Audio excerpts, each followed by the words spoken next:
Hello there to everyone, and thanks once again for returning to RealScreenReviews.com. I'm Nick Iacobucci as always, and today we're here to talk about the Hollywood blockbuster and summer movie recap so far.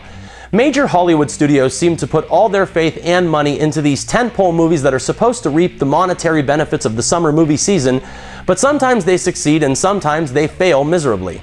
Now this summer has seen some successes, one major success, and quite a bit of underachievers. Some of these missteps are being headlined by some of Hollywood's biggest and most bankable stars, but really, not to my surprise, not all have really hit the bullseye. Now we can start with the one true blockbuster that has evaporated almost every record in the book, and that's with the exception of Avatar, Titanic, well, basically James Cameron. I am of course talking about Marvel Studios' The Avengers, which opened in early May and started off the summer movie season with nothing short of an explosion, because to call this a bang would be a definite understatement. Now, everybody knew that this was going to be a success because everybody knew that they wanted to go see it, but if you look at it a little more closely, you can easily see that the foundation was laid for this to actually be a success. They did everything right by giving every character their own movie prior to this one, and by doing so solidified an audience for every character before this was even released.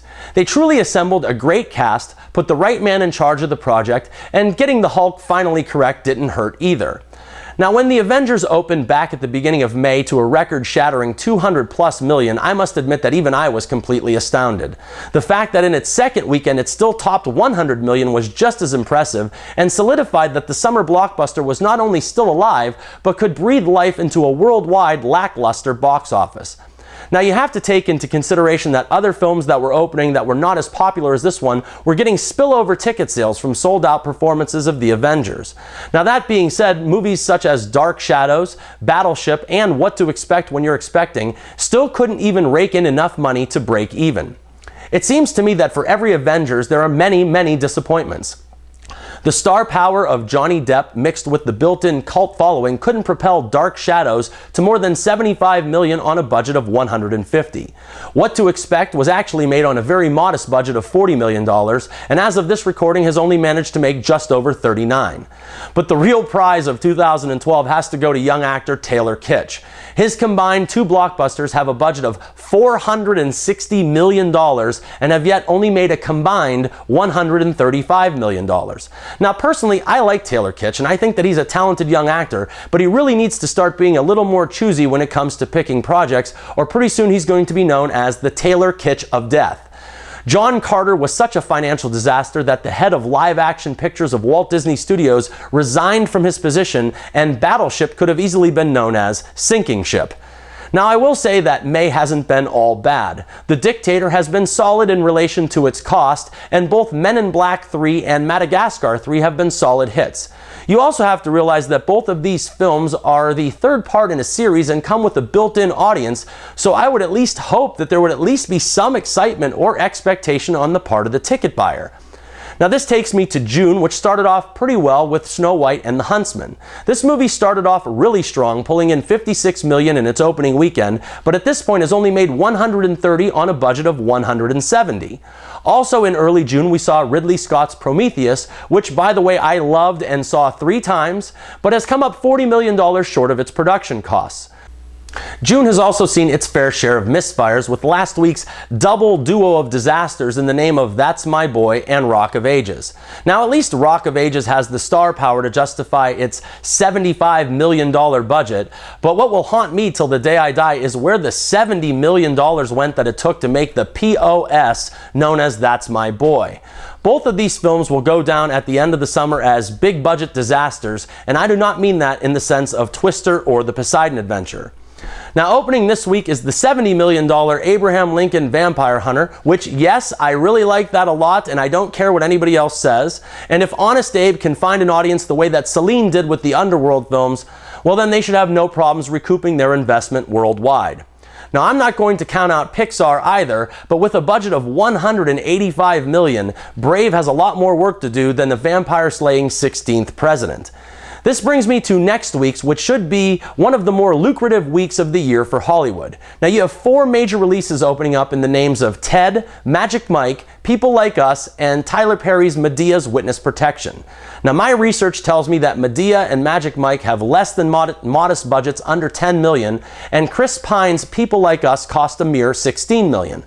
Only next week's Ted can be considered expensive at $65 million, but I guarantee a slam dunk with this bullseye of a comedy. It will easily make 3 times that when you factor in the worldwide grosses.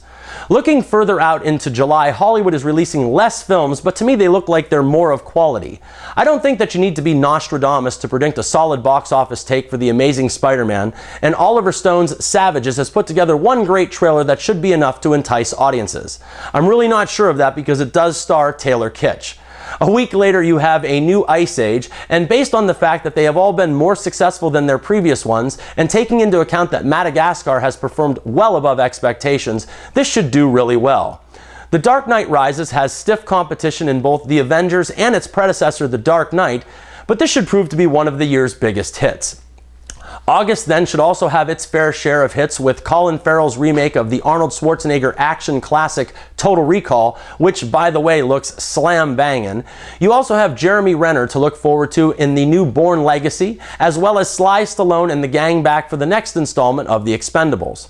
Rounding out August, we have the final screen and recording performances of Whitney Houston in Sparkle that also features Jordan Sparks, plus other films such as Paranorman, The Apparition, and Lawless. It really is hit or miss for these Hollywood studios when the risk is usually $100 million at a bare minimum. Now please note that I did not mention G.I. Joe Retaliation, which was bumped from this June to next March 2013. I don't know about anyone else out there, but I sure as hell am not buying the excuse that you wanted to convert it into 3D. My gut instinct is telling me that they knew that this movie was terrible and did not want to compete with any of the movies that I just mentioned. Now, the reasoning and excuse from Paramount Pictures was that The Hunger Games proved that you could release a film in March and still be very profitable. Now, that may very well be, but the fact that they want to charge an additional $2.50 for every ticket sold makes me have little to no faith in G.I. Joe. On top of that, how many movies can Channing Tatum possibly appear in a 6-month period? I don't know, but it's a lot. There have also been numerous problems on many other big-budget studio tentpoles scheduled for release in 2013. Another Johnny Depp project that has run over budget 2 times already is the highly anticipated Lone Ranger. This film stars Armie Hammer in the title role and Johnny Depp as Tonto, and was previously shut down once before because of budget constraints. Joining Johnny Depp is a solid box office draw in Brad Pitt, whose World War Z has been pushed back from this December to next summer. One of the writers of Prometheus has been brought in to write a new ending, and none of this can be a good sign. Also delayed almost an entire year is the adventure story Hansel and Gretel Witch Hunters, also starring Jeremy Renner.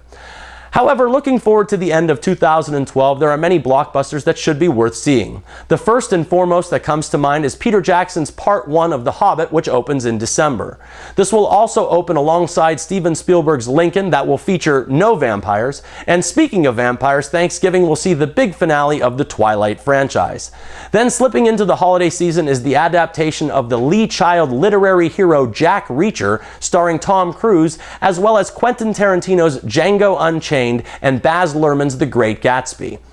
I think the main problem when it comes to big Hollywood tentpole movies is the big studio Hollywood executives can't predict a winner any more than the rest of us can.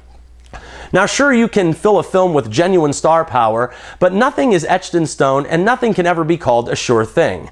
I thought that John Carter was highly entertaining and a fun film to watch, but the entire time that I was watching it, I kept asking myself, where the hell is the $250 million?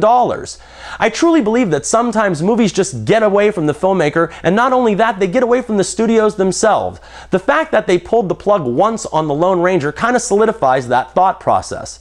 In the end, it always seems to me that the movies that truly succeed are the movies that are very well made and have, more than anything else, a solid story to be told. Maybe that's why Christopher Nolan always seems to be successful and Battleship sank like the Titanic, the real one. Well, that's about all the time I have for today, and I hope that this recap almost midway through the summer movie season has been informative as well as entertaining. And remember, people, I'm not always right, but only when it comes to the movies, and thank you for your attention.